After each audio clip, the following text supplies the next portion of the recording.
Feature Friday, all my quilting friends. It's so great to have you guys here in my sewing studio with me. Today we are going to be starting a whole cloth quilt that I plan on putting some applique on once it's finished.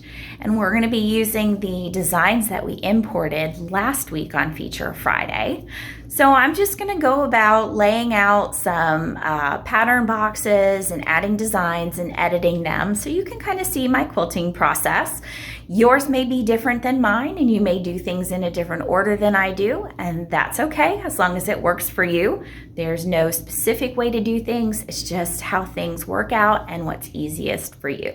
This may give you some ideas on how to do things a little bit differently, or it may give you some ideas on how things can go a little bit more efficiently for you. But if something's working for you, you can stick with it. Quilting is all up to the person who's doing the work. I'm going to turn you guys around so you can see the project space that we're working with, and then we'll get started. So here we have on my frame a piece of Moda Grunge fabric in a lilac color. So it's got some dark purple, some white, some pink in it, and I think it's going to make a really great background for the piece that I have to applique with. And I have stitched a lot of line work on here with my channel locks. And what this has actually done is created some borders and cornerstones for me. So I've got essentially a 5-inch border here on the side with a cornerstone here, a 5-inch border all the way across the top of my space. Here's my cornerstone, and then coming down my 5-inch border. And then the space here in the middle, this is about 32 by 44 when it's measured out on my whole piece of fabric. That's where the applique is going to go. So I plan on doing kind of background quilting here for the applique, and then border quilting with cornerstones in my little borders that I set out. So that's the idea that I'm working with, and hopefully it'll work out the way I want it to. So I think today we're going to start with our cornerstones. So we're going to come up here, and you can see on my robotic screen I have my safe area laid out, which is my whole area in my tabletop, and we are going to add a layout box. So we are here in layout, and I'm going to come over to the right hand side of my screen and hit my plus sign to add a layout box. And once I've done that, my robotic system is telling me to set the first point in my pattern box. I'm going to move my machine to the top left-hand corner of my little cornerstone that I have here and hover my needle right over that corner. And I'm going to hit the plus sign to set my first point. My robotic system is telling me to set the next point of my pattern box. I'm going to come down to the bottom left-hand corner of that pattern box, hover my needle over that corner, and hit my plus sign. I'm now going to move over to the right-hand bottom corner, hover my needle over that corner point, and hit my plus sign. And it is creating that here on the screen, so you can see that you're hitting all your points because those lines are being created. And now I'm going to move to the top right-hand corner of that space, hover my needle over it. And since I'm on my fourth corner, I'm not going to hit my plus sign. I'm going to hit my check mark to complete that. And now you can see on my display, I've got my little 5-inch cornerstone marked out.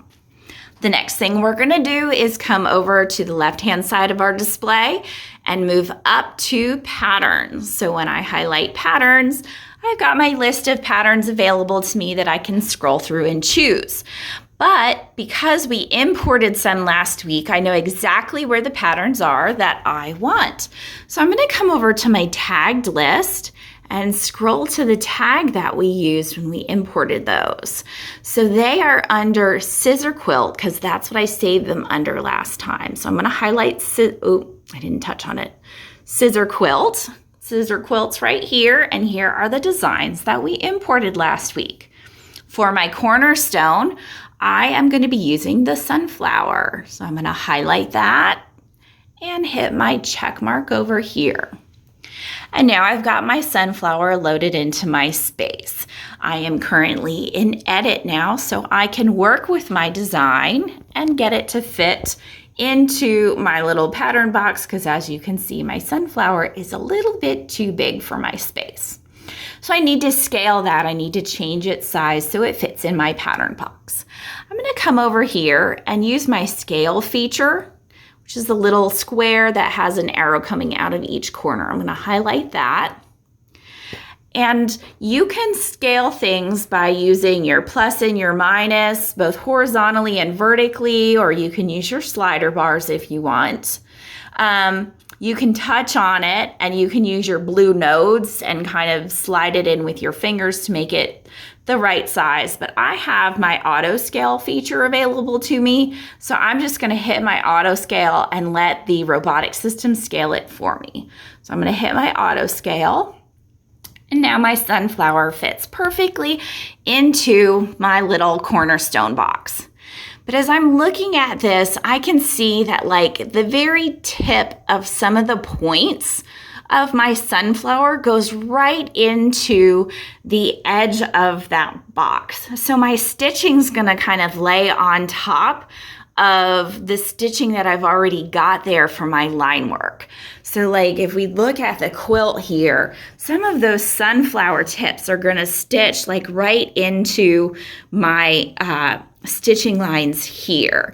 If I had a piece quilt, it would end up kind of stitched in the ditch, and I don't want that. I want to be able to see all of the little petals on my sunflower and not lose any of those tips into the other stitching on my quilt, or if it were a piece quilt, into my ditches. So I'm going to go to my settings and give us just a little bit of a margin or a space around the design so that I don't lose any of those little tips of my petals into that stitching. So I'm going to come back over to the left-hand side of my display, and I'm going to hit my little gears button, which is my settings button. And when I do that, we have all of our different tabs that are across the top of our display, but we want to be in parameters. So make sure you highlight parameters. And when we come down, we've got margin right here. And I can open up my margin box and it gives me a little keypad. And I just want a smidgen. I don't want a very big margin around that. I want to make sure that I have most of my cornerstone taken up. So I'm going to put in 0.05, just a smidgen of space. And I'm going to hit my check mark here. And now I'm going to come back to edit. So I'm going back to my design here. Now it hasn't changed anything on the screen because we haven't told it, oh, I've changed something in my settings, so we need to reset ourselves. I'm going to go back to scale and I'm going to hit my auto scale again. And now I've got that little teeny, I'm trying to keep you guys focused, that little teeny tiny margin of space between our orange layout line and the black line that surrounds our design, showing us where it's going to end up. So if I take off that black line, I just touched outside the layout box, you can see that none of the little tips of the petals are touching my orange line anymore, and that's exactly what I wanted. I want to be able to see all of those without it running into the stitching that's already on my quilt. So I think I really like that. I'm fully inside my box. I've got a little space around my design, so I get all of those cute little flower petals stitched out. So I think it's time to stitch this cornerstone out. I'm going to go ahead and come up to home now on the top left of my screen. And I am going to make sure that I engage this needle. If I don't engage my needle, when I hit go, it's just going to trace the design. If our needle's engaged, then it will stitch our design. So I'm ready to stitch. I'm going to hit green for go. And my robotic system is always going to tell me that it's going to go to the start of my pattern, which is where your little green circle is going to be, and it wants to verify that your needle is up so that you don't tear any of your fabric if your needle's down. And my needle is up, so I'm going to hit my check mark, and now we're ready to go. So I'm gonna move into place and we are gonna get stitching. So I'm gonna put you guys on hold for a second and get this stitched out and bring you back. Okay, so our little sunflower has stitched out and we've got it here in our little cornerstone. Looks pretty good, but now I need to get it into this cornerstone. So we're going to use our modify button to do that. So as you can see, I'm still in my home screen after I finished stitching out. So we are going to move back down to layout. I'm going to highlight layout. Here's our design in our little box, just like we had it. But we are going to go to our wrench over here. That's our modify quilt space button. So I'm going to hit that. And when I do that, I get instructions like I would for setting a pattern box. So I'm going to take my machine and move it all the way down here to the other side of the quilt. And I'm going to set the points like I would be setting points for a brand new pattern box, but we're just modifying the location of the one we just stitched out. So I'm going to do the same process. I'm on the top left corner, making sure my needle's hovering above that. I'm going to hit my plus sign here. I'm going to come down to the bottom left corner, have my needle hover over that corner, hit my plus sign here, move over to the bottom right hand corner, my needle hover over that corner, hit my plus sign here, and move to the top right corner and get in there and hit my check mark. And because I used modify, my design has already been moved into the block that I just relocated. So I don't have to reload that design or anything. It's already there. So I can go ahead and touch on that and make sure everything looks the way I want it to. I am a little bit close here on my line work, but my black line is inside my orange. So I might want to just move this over a little bit because I've got more space on this side. So that's one thing to be aware of when you modify and your design moves over into your new block. You might have to do a little bit of editing work and just resize, move things a little bit. You might have to just change things and tweak it a little bit because your new space is always going to be slightly different than the first space. Your quilt squares are always just a little bit different. You've sewn them just a little bit different. So you have to do a little bit of work sometimes.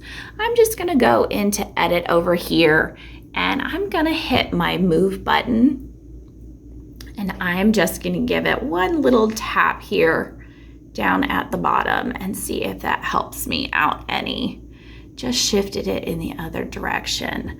So I'm going to tap on it and just use my finger and see if I can nudge it just a hair to get it where I want it to be. Trying to just split the difference, and it's hard to do holding this phone in my hand.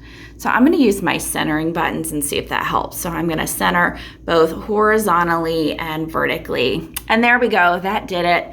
I've got an even amount of space kind of all around. So sometimes you have to play with it a little bit. So moving it to one side shifted the whole thing over and gave me the same effect that I had on the first side where my tips of my little petals were touching my border line, which I didn't want to, but actually hitting my center button is what worked out. So I centered both vertically and horizontally using my center buttons on the move, and it is perfectly set in its space. So I can now go to home, make sure my needle's engaged, and hit go, and hit my green check mark. And my machine's gonna move into place on my new cornerstone. It'll pull out my bobbin thread. Whoops, dropped you guys. It pulled up my bobbin thread for me, and we can get stitching. It's really loud when it stitches, so I'm not gonna turn it on, and I'm sorry I dropped you guys. It's hard to do all this one-handed. So I'm gonna get this cornerstone finished out and then do a little bit of planning for this border, and you guys will see me next week doing that border across the top, and we'll work that down the sides as well. Thank you guys so much for joining me. It's always a fun journey when we are working on quilts together. I hope this information is helpful, and like I said, there are many different ways on doing things. This is just one way, and I hope it gives you some fun ideas on how to do some quilting of your own. Thanks so much for joining us, and we'll see you guys soon.